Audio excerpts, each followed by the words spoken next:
In this liturgical season of Lent, Christians are asked to give up something as a personal sacrifice. When I was a child, it was always candy.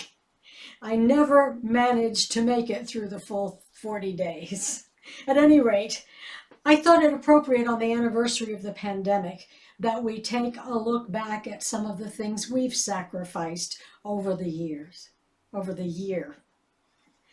It's hard to believe we've been meeting via Zoom for exactly a year. Since this time last March, we've had 42 services, 7 discussions, an annual meeting, and a congregational meeting. The average attendance at services from March 15th through last Sunday was 28. The average attendance at the discussions was 18. These are good numbers, especially considering that many of our members either can't or have chosen not to attend virtually. Given the fact that Zooming is a strange way to worship together, I believe we've adapted well to the experience, and I thank you all for still showing up as we begin another year of online services. But we're certainly hoping it won't last a full year. This summer, God willing, and the creek don't rise, and the CDC gives us the green light, we'll be having in-person services. It's been a long slog to get to this point in time. Vaccines are now widely available here.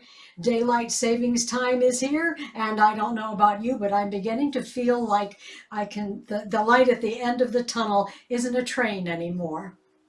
Yet, if you'd asked me, even in January, how I felt about that train, I'd have told you that it was getting closer and closer. You know, it doesn't take a degree in psychology or medicine to comprehend that a large majority of people worldwide who've been fortunate enough to avoid the virus have suffered some degree of trauma over the past 12 months. Furthermore, it's a sure bet that many of us will continue to suffer from the lingering effects of that trauma for some time. Those who've been infected and survived it, those who've watched a loved one die from it, and those who work in healthcare in any way have been severely traumatized. No amount of light coming from the end of the tunnel will wipe away the effects of this pandemic on their psyches. Lives worldwide have been upended in ways we could never have foreseen.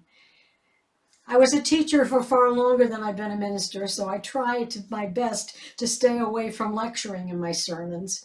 But in order to get to the meat of my message, I want to share with you an interpretation of the phases of disaster that was developed using response information from Hurricane Katrina in 2005 and Hurricane Sandy in 2012, which were, at the time, the largest scale disasters our country had seen. I think this serves as a pretty accurate roadmap of what we've been going through for the past year. Now, the typical phases of a disaster begin with pre-disaster, which includes the warning of a threat. Then the impact of the reality of that threat hits us, and the adrenaline kicks in, causing us to move into the heroic phase, which culminates in a honeymoon, where everyone feels a comforting sense of community. But when things continue to go south, we slip into disillusionment, which plunges us into the depths until we begin to come to terms with the disaster and our place in it and begin to work through our grief. There'll continue to be triggers that pull us back down a little, but we will bounce back and eventually head toward reconstruction and a new beginning. Please notice that the new beginning is higher than the place we were before the disaster. This process, which again was developed after Katrina and Sandy, has a time scale of 1 to 3 years until it runs its course. But we need to keep in mind that the larger the disaster, the slower the process. As tragic as Katrina and Sandy were, they pale in comparison to the pandemic we've been going through. So let's go back to the beginning and take a little time to unpack the phases.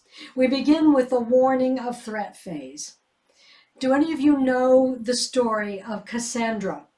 In Greek mythology, she was a Trojan priestess of Apollo who was cursed to utter true prophecies, but never to be believed. Anthony Fauci comes to mind.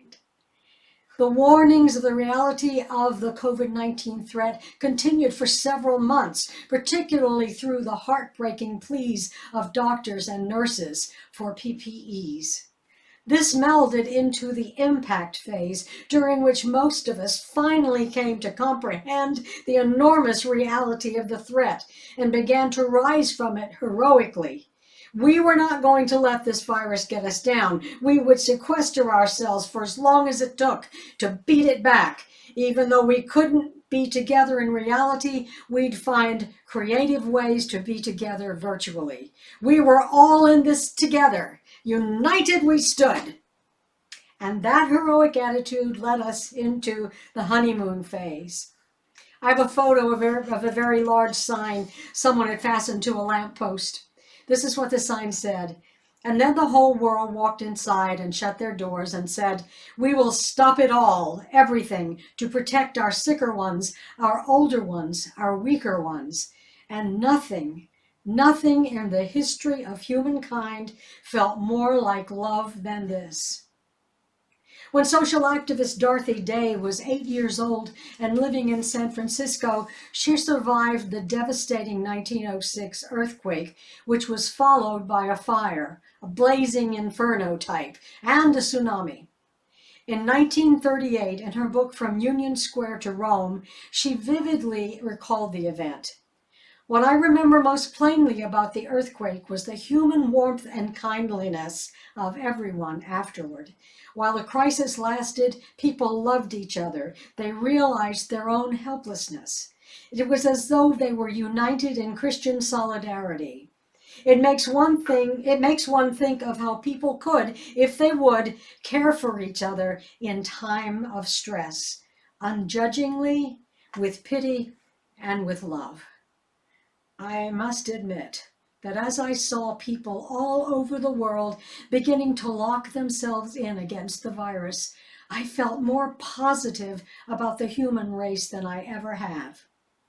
Because it seemed at the time that the whole world was coming together with empathy and love. But as we all know, honeymoons don't last forever, because after a while, human nature kicked in. And many of us grew sick and tired of the new status quo. And we discovered that we'd really had enough of creative improvisation.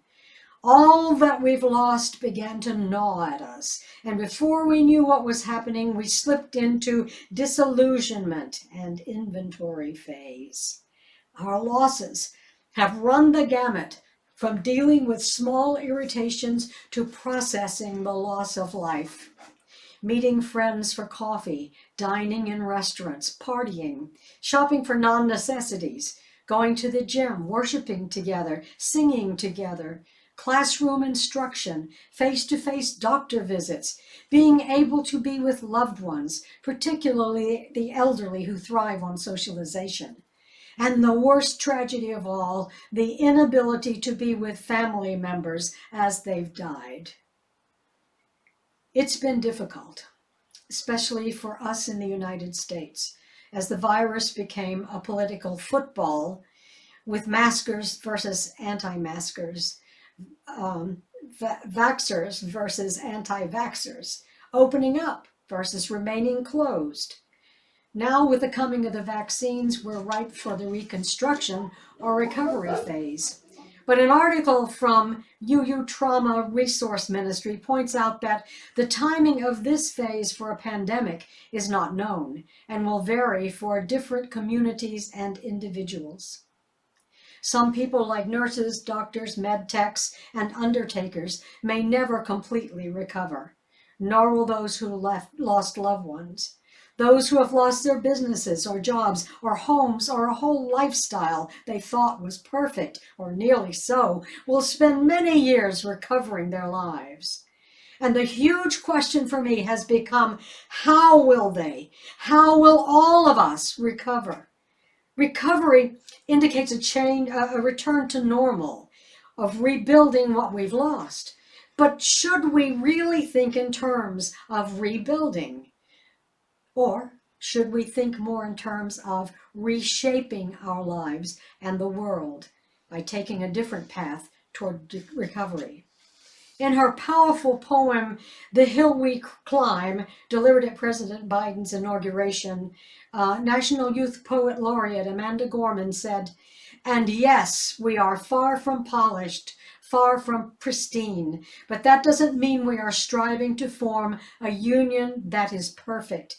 We are striving to forge a union with purpose."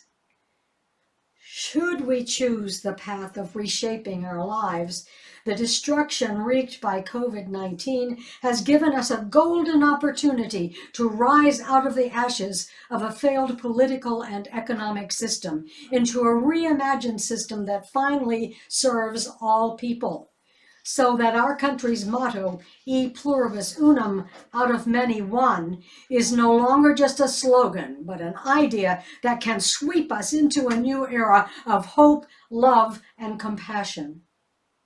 This new sense of purpose should include new ways of thinking about community, about welcoming the stranger with radical hospitality, about helping people rise out of poverty and the despair that goes along with it.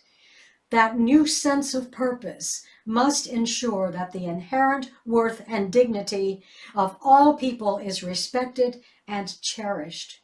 That justice finally becomes blind to all classes, races, and creeds, not just to white-moneyed Americans. That the right to vote will be protected for all Americans.